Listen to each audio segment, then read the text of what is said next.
Yo, ladies and gentlemen, what's up? What is up, people? It's your boy CL4. And it's your boy TEWZ. We represent the podcast SMACKDOWN Wrestling. I think. Don't forget them 3 dots. Look, man, we're coming up with a new format. We're going to talk about WWE Weekly, and we're going to talk about AEW Weekly. And we're going to talk about we're not going to talk in depth about all the shows. We're just going to tell you the results and what we think about a couple of stuff from those shows. Yeah, because I mean, the numbers don't lie. We get it. Everybody now want to get straight to the point. Y'all don't want, boom, boom, boom. Y'all want hot topics. That's what y'all want. So we're going to hit the hot points. Let's do it. And first off, Raw was November 21st, 2022. We had the Brawling Brutes, Sheamus, Colin, and Butch defeat Judgment Day, Finn Balor, Priest, and Mysterio. We also had Omos defeat Gargano. Austin Theory defeated Mustafa Ali. We had Elias and Riddle defeat Alpha Academy. McIntyre defeat Baron Corbin. And Rhea Ripley defeated Asuka in the War Game Advantage match. So, my question to you is, what do you think about that first? What do you think about Raw? What do you think about the show? I mean, it was what it's supposed to be. It was a go-home show before the next pay-per-view. Yeah. So this is that time, especially during Survivor Series, when everybody just kind of all over the place. So you never know, like, what's going to happen, who going to pop up, whatever. So it did what it was supposed to do. We got some good matchups. I was actually excited for the Judgment Day Brawling Brutes match when they set it up. Because I was like... to me, it was just okay match. Yeah. I didn't see anything, like, overboard with it, like, over the top with it. I thought it was a little addition as having that match because the Brawling Brutes on SmackDown alone. Yep. They doing Survivor Series crossover. Mm-hmm. Lashley. You know what I'm saying? How do you think about Lashley? Do you think he's a heel yet? It's like half and half. Because he'll do something, he'll beat somebody down, but then he'll come out and taunt with the crowd, and the crowd is with him. Yeah. So it's like, it's almost like that what they call them, tweeners? Yeah, like anti-heroes, tweeners. That's what it feel like to me. It's like, in order to keep the aura, he can't go back to smiling Lashley. But he can still crack you a smirk, still beat your butt, and then pose and taunt. The fans love him. But he being ruthless when it comes to Mustafa Ali. He been killing him, dude. Yeah. Dude was just chilling in the back like, man, I got beat down. All of a sudden, here come Lashley again. Come here. I was like, dang. Dude was just chilling in the chair like, man, I got beat down. Nah, you ain't do it. Here's some more. You want some more? Yeah. Raw, to me, Raw was good. No. I thought it did a good job promoting Survivor Series and getting us to it. Mm-hmm. Especially with the Rhea Ripley versus Asuka War Games Advantage match. The one thing I didn't like about that match, the crowd. The crowd was like, if you look, man, it was like an old soda left out for 2 hours. Them ones was flats.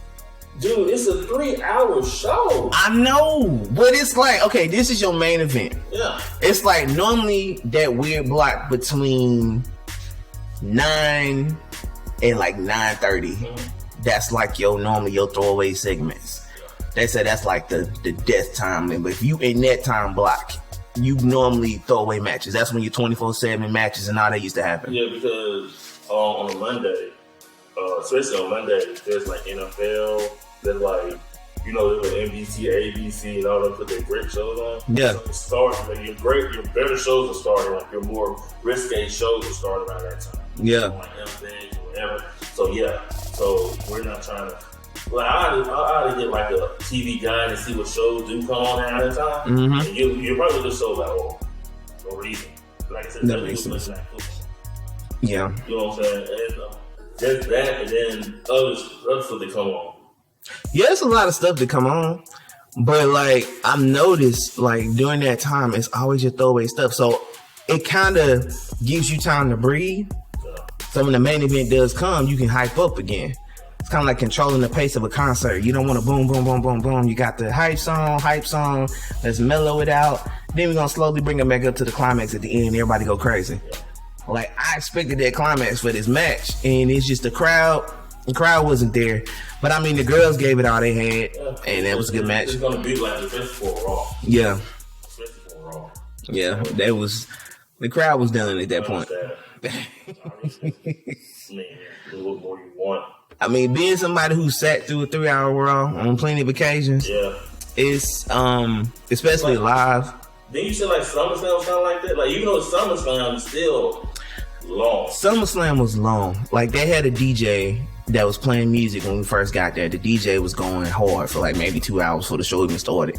And then it's like, all right, we go through that, and then the show starts. But SummerSlam was just long. Like, you even had random stuff like Kane showing up doing the announcements. That's SummerSlam. Yeah, that was SummerSlam. We're talking about like SummerSlam's a show when you put on your marquee matches. Most of your, you know what I'm saying, marquee matches on a premium live event. Yeah. This is Raw, where there's a lot of throwaway, filler type stuff that goes on. So that's true. Imagine just you sitting there for that. I ain't even gonna lie. If I had to compare and contrast, I would say house shows are killing main shows unless it's a pay-per-view. I would say that because, yeah, Raw and SmackDown, they take up more time with segments now than anything. And you'll be sitting there, you be like, before you know it, like, wait, we didn't have no 5-star, we ain't had nothing tonight. You might get 1 or 2 bangers, but you get more of those on house shows. So this was our Raw rundown. Like, it was a decent show, just, you know. I'm gonna be honest with you. It's a go home. So NXT from November 22nd, 2022, the results, you had Cora Jade defeating Wendy Cho. You had Ivy Hill defeating Kiana James. You had is that how you say it, Shizzle? Promo. The Rock's daughter, you know, she just joined it. Yeah. I don't like them. But, you know, she spoke about how blood relatives can't guarantee united families, but Shizzle has, you know, done it. That's a cheap shot. Bloodline. Mm-hmm. Zoe Stark defeated Sol Ruka. The NXT Championship was on the line. Pretty Deadly, which I think they're one of the better tag teams, defeated Chase U. And Wes Lee, the North American champion, defeated Carmelo Hayes. And a great, you see that match? That was a great match. I mean, I knew, come on, Wesley and Carmelo Hayes, that's poetry in motion. Like, they knew what they was doing, they put those two together. Because, and remember, Shawn Michaels is still behind the scenes over there. Yeah. And Triple H still dabbles in it. So they kind of know that formula. And you remember the original NXT. They kind of knew who to pair together to get those boom, boom, boom, boom, boom, keep you on your toe type of matches. And I'm happy for Wes Lee. Me too. I thought when old boy got... Oh, it was done. I thought it was done. I thought it was done. Like, and you want to know something? I think if the McMahon regime was here, I think he would have been. Oh, most definitely. I'm sorry, the best thing that happened to Wes Lee was Vince McMahon getting caught pennies. I'm sure a lot of wrestlers feel that way right about now. Hey, hit roll. We'll talk about them later. Also, from this show, Scripps debuted. That is the highlight of this show for me, and not in a good way. Dude, okay, so when he's about to come out, like, I'm like, okay. Because no one told me about it. Like, I didn't watch the show live, so like it popped up on my WWE YouTube. Mm-hmm. Like, whatever. Mm-hmm. Who is it? Just like, this is Reggie with a man. Reggie what the mask they used to wear like in back in the Kingdom time, like the Joker. You know what I'm talking about? The medieval times. You know what I'm talking about? Yeah. I'm just like, it's Reggie with a medieval time mask on. He looked like, you know, the bootleg gladiator. You remember when Aldis, when he came in and he was what was he in Impact? Or what was it, TNA? I know you're talking about. His first gimmick was a gladiator gimmick. Yeah. And like kind of like a Spartacus type character. It was it Magnus? It was something like that. It was Magnus, wasn't it? Magnus. He came in as Magnus. It's like he had that, but it was an actual helmet. Yeah. with him, it looked like he went to Party City and got the Halloween edition. It looked like Scripts. It looked like he's supposed to be there for like a bachelorette party. Yeah. And and it just Look. They don't have to, like, he's athletic. They have to do something. Like, I'm sorry. They don't have to do something. Yeah, because the flips and all that, they're impressive, but you can only do so many of them. So I'm like, okay, what else can you do? They don't have to do something different. Because I'd rather be out there in the tight drawers, in the suit. Look, man, they don't have to do something different. I was hype about this character coming. I didn't even know what it was, but the way that the lights would go out and randomly all these words come across the screen and talking, I'm like, okay, I don't know what this character is. Obviously, he's gonna be somewhat poetic. He got words. Mm-hmm. It's gonna be something dope. I did not expect Reggie. Reggie. Let's be real. You didn't expect Reggie. No, I did not expect him as Maple Leaf Muscle coming out. You did not expect Reggie. It's all good. I promise. And I don't dislike Reggie at all because Reggie is an athlete. He is impressive. Would you say this is about as bad as when they went to bring we know this Tyrus in the Oh my goodness. as bad as that when we went to bring the Funkasaurus. So what was his name? Brodus Clay. Was that bad? No, they weren't bad. Well, Because they were actually showing Brodus Clay and we could see him. He was like this monster type dude coming in. So I like the original Brodus Clay when he was just Brodus Clay. Yeah. And he was, can I get him? When he would talk to the crowd, and they'd be like, yeah. And he'd throw him halfway across the ring. I like that Brodus Clay. The Funkasaurus, you might as well brought Flash Funk back to dance with him. But the question is, was this about as bad as that? The script. But I think I kind of answered my own question. Yeah. Show him, like, I don't know, man. Go ahead. I don't know. It's like, I don't know. It just sucks when you have high. It's like gobbledygooker type stuff. Remember, everybody was like, and we was young during this time, but everybody was like, "Oh, is it the Playman of the Month? Is it gonna be this? Is it gonna be that?" Everybody was expecting from somebody from WCW to jump over. Everybody's like, "Who is this gonna be?" The head open up, and it's a dang on turkey chicken thing. Like, come on, man. Like that is. It's just disappointing. Like, to sum it up for everybody, it was disappointing. We expected this, especially in this new era of NXT, when we was getting away from the cartoony type stuff. Scripts ain't it. Scripts ain't it. yeah. Okay. Also from this show, Dominic. What? How you say his name? I always butcher Dominic. Dijakovic returns to NXT as his Dijakovic. And he lays out Wesley. I don't like him coming for Wesley because I think it's too soon for him to have like a foe that could possibly beat him. Because I know they like Dijakovic. They like him. So do you think he's gonna go over Wesley? I think he's going over Wesley. Wes might get the first victory, but I can see it being like, because you remember he had that good series with Keith Lee. Yeah. I could see him having a series. Wes might get the first one, then Dijakovic gonna get the second one. Because he basically gonna come back for that reign that Keith Lee took from him. Alright. And that was NXT. Also in this show, you have Toxic Attraction.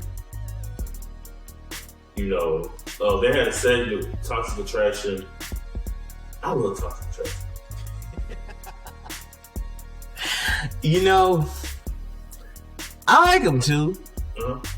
To a certain extent, but they remind them girls back in high school. But they're trying to get them tag team titles off of Kaden Carter. I can't get the other one. It's so unprofessional. Casey. Lil Casey. Yeah. I can't say her last name. Yeah, Lil Casey. And Kaden Carter. Yeah. That was just that segment. So, we're in that with NXT. SmackDown, which was November 25th, 2022.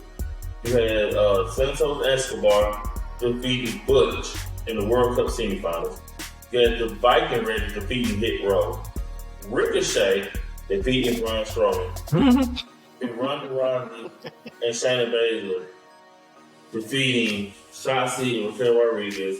And the War Games advantage match, Sheamus and Drew McIntyre defeat the Usos. So those are your matches. Anything on 4 matches before we go?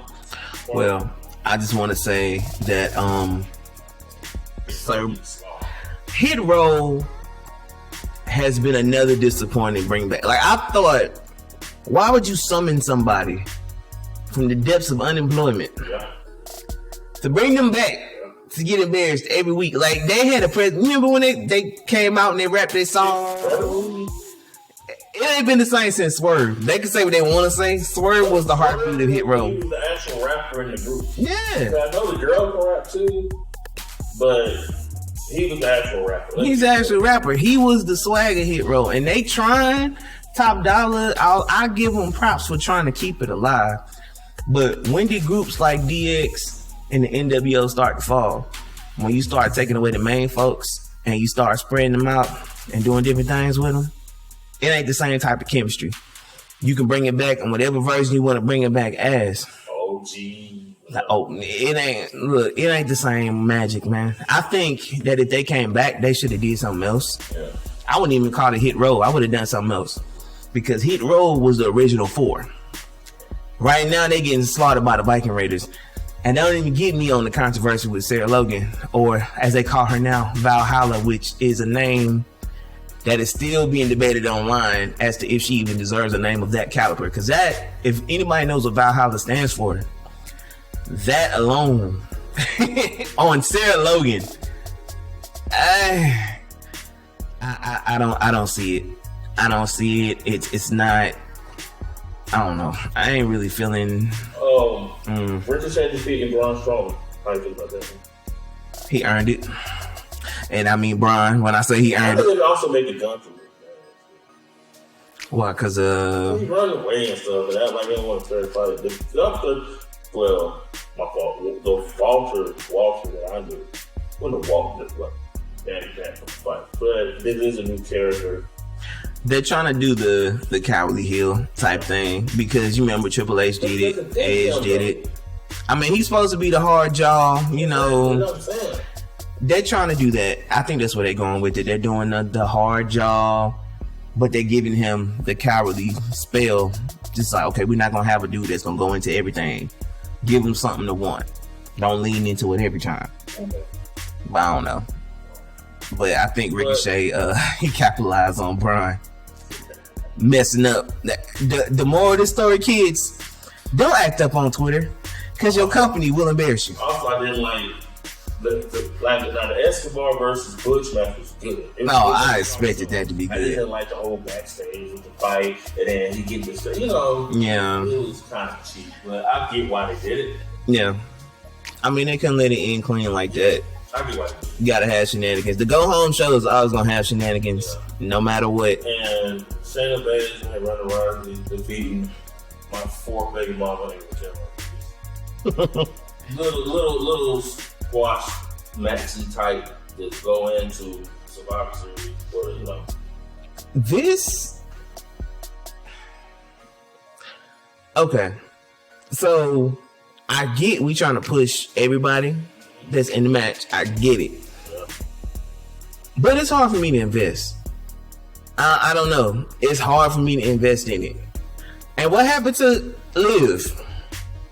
Remember, once upon a time, hardcore legend Liv was all over the show. Where's she at? That, I don't know. Like, one thing about it is, like, I love that Triple H is here, but we know that Triple H is not going to be 100% correct, just like Vince wasn't either. It's still WWE. So it's gonna be some good things, it's gonna be some bad things, it's gonna be some things we're gonna scratch our head about. But it is some stuff going on. I'm like, okay, y'all was just building her up to be this. Now she ain't on TV. Y'all was doing this, now they ain't on TV. But we get scripts. Just remember, we got scripts. Also, on this show, Becky Lynch returned as the 5th member of Bianca Belair's War Games. And that right there is going to be your competition for the spotlight, because now you got that star-studded War Games match that you wanted. Exactly. And you also, and he said it from the beginning, He called it either Becky or Charlotte. Exactly. But you see how star-studded this one is? Yeah, it's definitely star-studded. Yeah, well, the men's is star-studded, but it's not as... Okay, the men, both of them are story-driven line, but I think the men's is very storyline-driven. Mm-hmm. You know what I'm saying? So I get why it's that way, but just the women's is just so star-studded. It's star-studded as individual stars. The Brawling Brutes are still coming into their own. Butch is still finding his own on the roster. Yeah. So you got the Usos, Roman, and Sammy, and then you got Sheamus and Usos, Roman, and Sammy, and Solo. You got those. Well, I'm talking about like the star power. And then you got Drew and Sheamus. And you can argue Drew. And KO. Oh yeah, and KO. So you got a little bit, but on the women's side, it's like everybody. Bianca. Hold up. Who'd you say first? Who'd you say first? Yeah. Recognize real. Fake Jay Parker. Anyway. What? Bianca. Disrespect. We know who came first. You know what stars, man. Like, it's just star-studded. Oh yeah. So, also Bray Wyatt, the promo. Still think he get to the ring too long. But he said he didn't attack LA Knight. Of course he didn't attack LA Knight. Attacked again. Yeah, this is. What's going on? I think this is the whole Bray Wyatt fighting itself. This is the whole Bray Wyatt. His demons are taking over because the look in his eyes last week. Like I'm gonna say, Wyndham Rotunda is a great actor. I would get it to him because he plays crazy to the point where half of the time I don't even want to meet this dude in real life because there's something wrong with him. But you see pictures online when he take pictures with fans and stuff. He do look like the happiest dude in the world. But in the ring, it's like the Undertaker. He look like a reflected soul. Yes, he plays it very well. But I think this is going to be him versus him again. It's kind of like if y'all remember the Fiend character, the gloves he had. What was it? Pain. What was the other one? Like Pain. Was it Pain and Happiness or something like that? Basically. Something like that, but I know exactly what you're talking. So it's like when he was going between his two hands trying to figure out what he wanted to do, and then the Fiend would take over. I think that this is what this Uncle Howdy person is. This Uncle Howdy represents the demon that takes over, and that's what comes over him every time he gets angry. Because if you notice when he was walking up the ramp last week, and Bray was giving him that look, the little thing was flashing on the screen. It was Howdy's face. Yeah. So, and then he all of a sudden turned dark. So I think we're finally gonna get to the peak to where we see him go full-fledged snap, and I think we might actually get a match tonight on Survivor Series. We'll see. They might sneak that in if he come out and call him out. LA Knight, knowing him as cocky as he is. So with the arm, the arm sling. I don't know. He might come out tonight and say something. So also it showed Rhea Ripley and Dominic attacking Rey Mysterio, which to me was an awesome segment. You know what? I know some of his stuff has been cringe from talking about Dominic, but they killed this one. I give it to him, man. He leaning into this whole "this is my mommy" type thing, and forget my dad. Which I thought, to be honest, that they was done with Ray for a while. What did I tell you?